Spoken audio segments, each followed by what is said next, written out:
Oh, hey, almost didn't see you there. I've been asked dozens of times, hey, Curtis, can you teach me how to drive stick? I always respond with, yeah, when I get a cheap car to teach people on. Well, here it is. Here's my cheap car. It's a 2006 Scion XA. And, well, it's not a good idea to teach people in person right now because it's social distancing. I'm going to do the next best thing and teach people via video. So, stay tuned and I'll teach you how to drive stick. If you're watching this, you're probably from America or Canada. Because if you're from anywhere else in the world, you probably already know how to drive stick at this point. Let me hit you with some statistics to explain why that may be the case. Time for some statistics. Americans who can drive manual. Guess what that is? Lower than you thought, 18%. How about new cars offered with the manual? 2020, 13%. That's a drop from 37% in 2011 and 47% in 2006. And how many new cars were sold with the manual?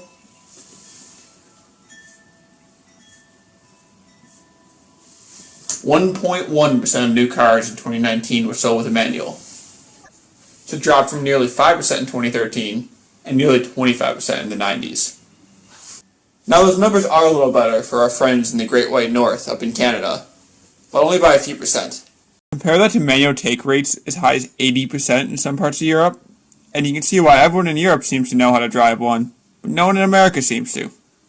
So what makes this video different than the other hundreds of videos on YouTube teaching stick? Easy. I'm not in the other videos. I think it's important to note that the concept of driving with the clutch is the same whether you're in a car or on a motorcycle.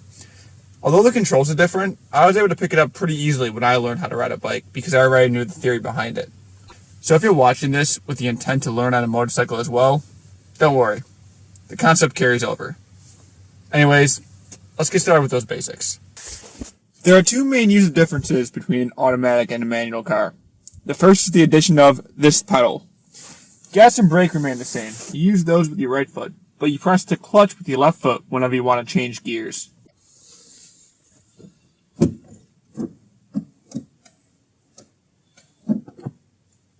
The second main user difference is the addition of this.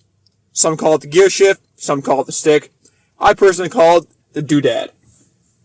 Anyways, you use this to change a gear while driving along. Most cars either have 5 or 6 forward gears, plus a reverse.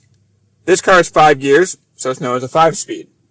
The pattern, you can see by this fancy diagram, is in the shape of an H. It's called an H pattern. When driving along, you always start in first gear and then work your way through the gears.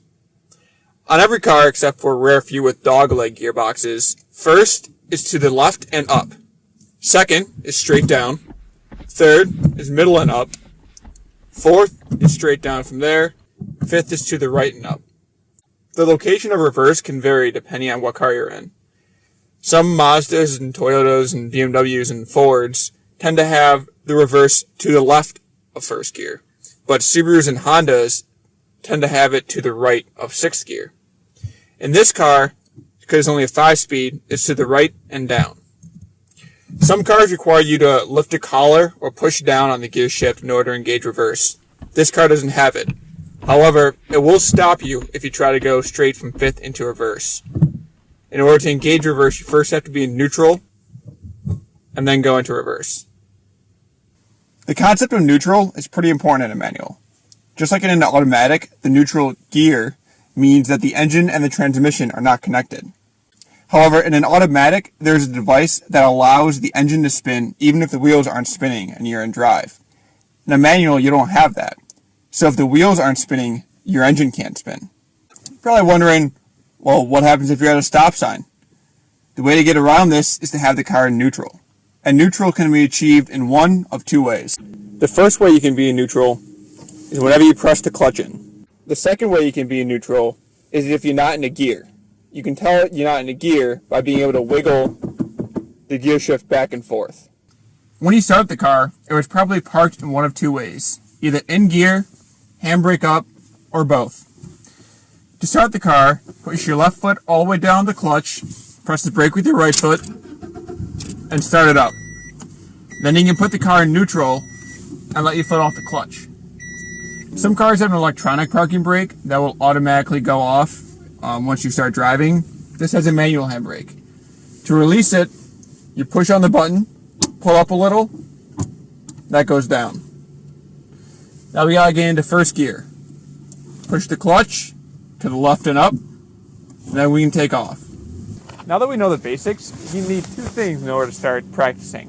One is a manual car. Second is a nice, big, wide open parking lot. Now we get to the hardest part, taking off. Once you have this mastered, the rest of it's pretty easy. We're going to start by using just the clutch. Now the clutch, all it is one big spring. So when you push down, it wants to come right back up. And in this spring, there is a point known as the friction point. That's when the engine and the transmission join together. Your goal is to connect them smoothly. The friction point only takes up a little bit of this pedal. So say this is 4 inches of travel, the friction point's only about 1 inch long. Sounds confusing, but all it is muscle memory. It's easy to do once you get the hang of it. So I'm going to start by putting the car in first gear. I'm going to slowly let the clutch out. And there's a point where you can feel the car start to move slowly.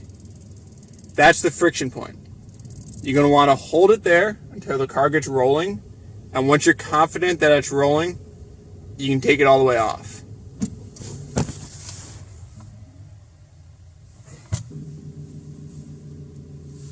Just do that a few more times. And remember, I'm pressing the clutch in when I'm stopping because I have to be in neutral. So once you get the hang of that, all you have to do is add some gas, because as easy as it is, you can't go around just driving with the clutch. You're going to be too slow. So then what you do is you add some gas a little bit before and as you're accelerating. And you're going to want to hold that clutch at the bite point until you're confident you'll go without stalling.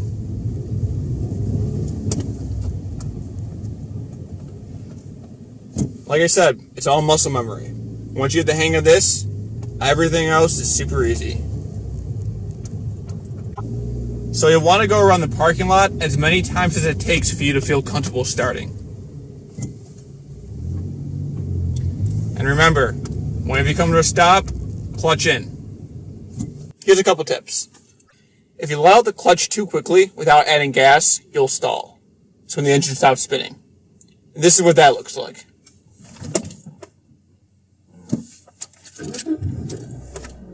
If that happens, no problem. Just start back up and do it again. Well, don't stall again. Take off again. Anyways, you'll know you're about to stall when you really feel the car shake violently. If you ever feel the car shaking violently, push the clutch in. It'll stop you from stalling. Another tip is to not be scared of the gas when you're taking off. Lots of people are very hesitant about the gas, and then they let the clutch off too quickly, and they stall. Especially when learning, it's okay to add some gas to take off. Any problem with taking off can be solved with either more gas, letting the clutch out more slowly, or a combination of both. So if the first few times you're taking off is something like this, or even like this,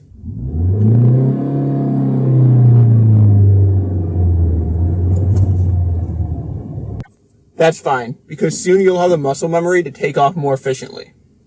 Like I said, the hardest part in driving manual is taking off. And taking off is just all muscle memory. One important tool to use in a manual is a tachometer. You have this in automatic cars too, but you probably never noticed it. What this does, it tells you the engine speed.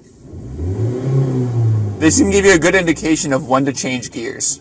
When it comes to stopping, use the brake normally with your right foot.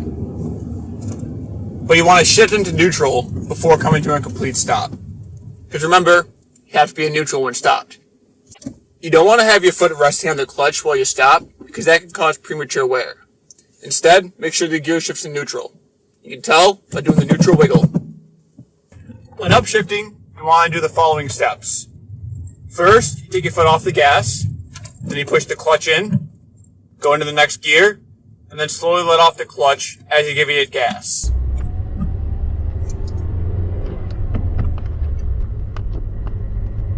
When do I upshift is the question. Complex answer is, it varies. The easy answer is between 2,500 and 3,000 RPM, or roughly every 10 miles an hour.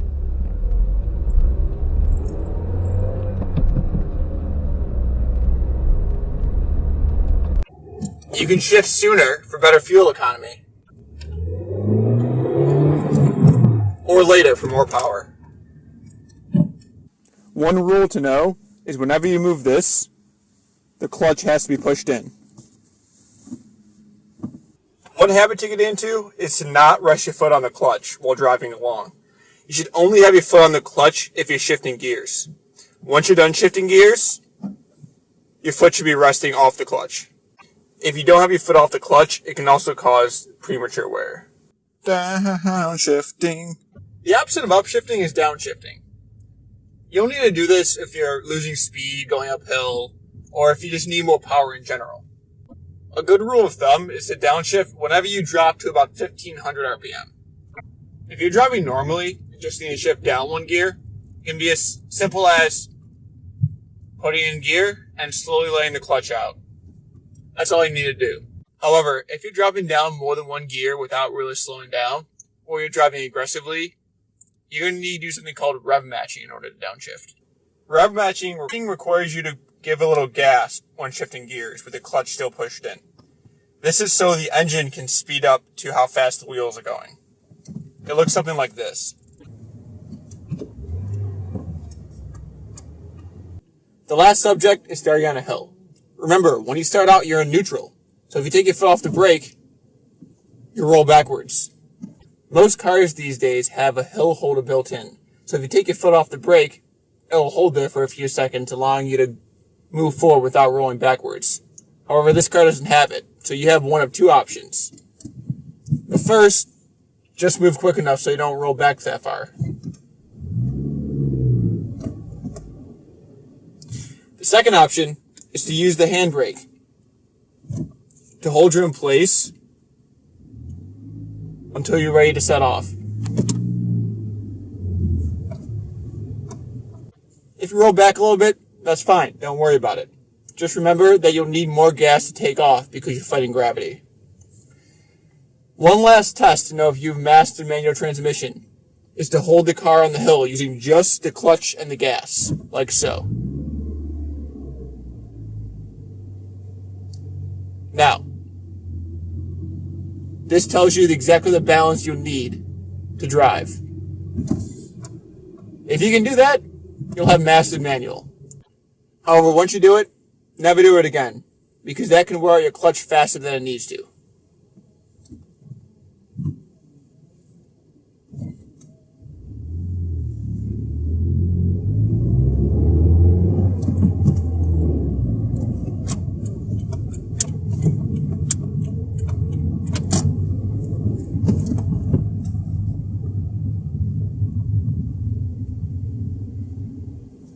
Oh, hey.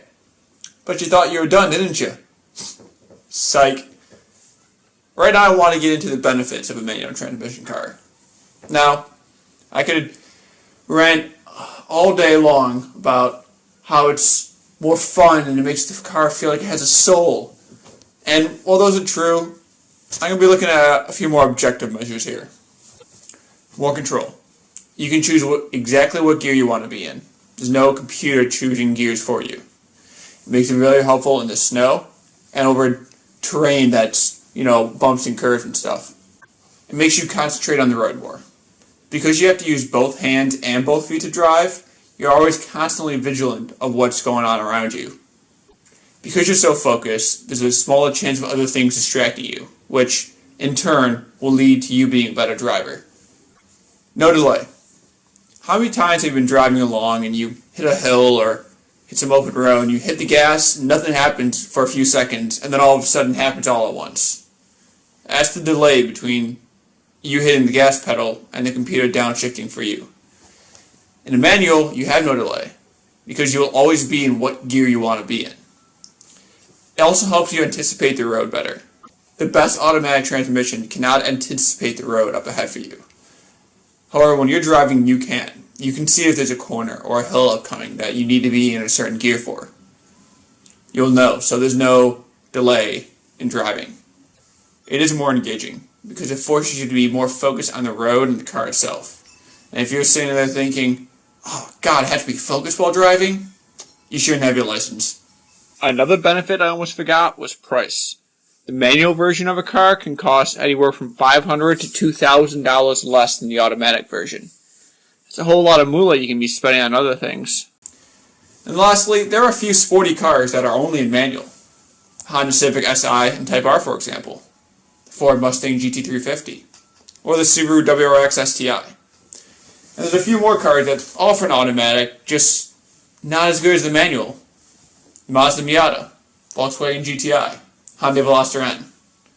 So if you're looking for a fun, sporty experience while driving, manual is really the only option for you. And if you're not looking for that, because in truth, not everyone is, it's still good to know how to drive one.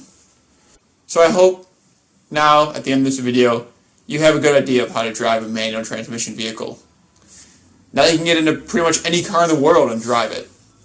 Except for a Ford Model T, because those things are real confusing. Anyway, till next time.